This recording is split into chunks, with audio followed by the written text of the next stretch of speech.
The year was 1938, and this is the story of a man named Karoli. He was in the Hungarian army and he was the best gun shooter in that country. He won multiple medals and national championships across the country, and everyone was almost convinced that in 1940 Olympics, it would be Karoli who had the best potential to win the gold medal.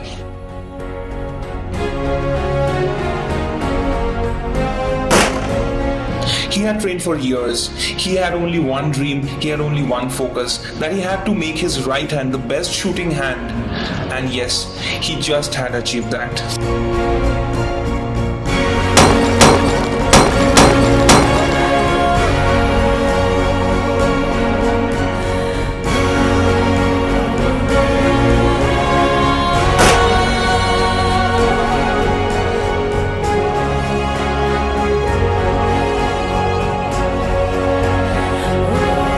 In 1938, a small army camp was going on in army, and because he was in army, he went there and he met with an accident with his right hand that he has perfected over the years of intense practice.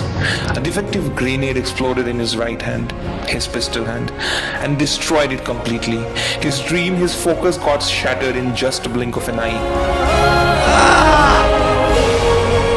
Now he only had two options: to give up his dream and curse his fate for his entire life, or to stand up once again for his dream and get what he planned. At that point, most people would have quit, and they would have probably spent the rest of their life feeling sorry for themselves. Most people would have quit, but not Karoli. He was a winner. He can't let life beat him down. He stopped focusing on what's gone and started focusing on what he had. Yes, his left hand, a hand with which he can't even write.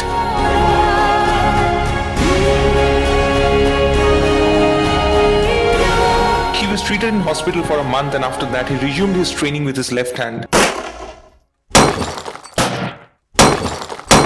After an intensive training of days and nights, Karoli returned. 1 year has passed, and it was in the spring of 1939. He showed up at the Hungarian National Gun Shooting Championship. Other shooters approached Karoli to give him condolence and congratulated him on having the strength to come and watch them shoot. But to their surprise, he was there not to spectate, but to participate. He was there to compete, he was there to fight.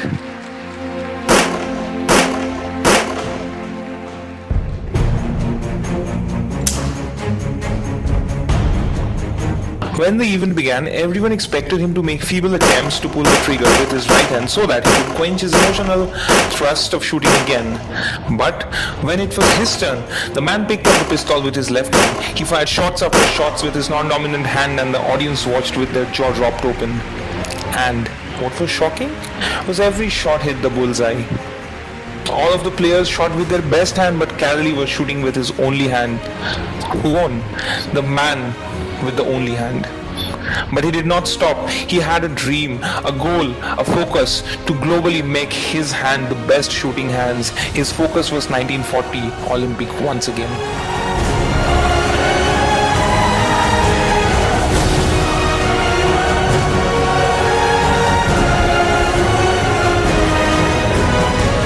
But his dream of winning Olympic gold was once again shattered. This time because the Olympic Committee cancelled the Olympics of 1940 due to World War II. Karoli, though disappointed, kept hanging on.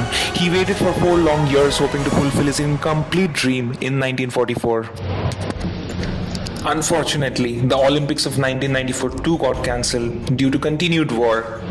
But he did not give up. He shifted his focus onto Olympics of 1948. By 1948, Karoli was 38.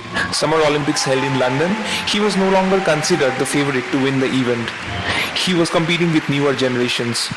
He was there to fight. He was a fighter. To everyone's surprise, Karoli went not only to bag gold medal, but also set the world record in rapid-fire pistol event, competing with the global best shooters who competed with their best shooting hand, and Karoli with his only hand. He continued. 4 years later, Karoli won gold medal again in 1952 Olympics. He got what he aimed for. Carolee, a man of mental toughness, focus, and clarity of goals. Carolee, a man who wrote history in Olympics, winning back-to-back gold in that particular shooting category. Losers always search for an escape. Even Carolee had a right to feel sorry for himself. He had a right to stay depressed for the rest of his life. He had a right to act like a mediocre man.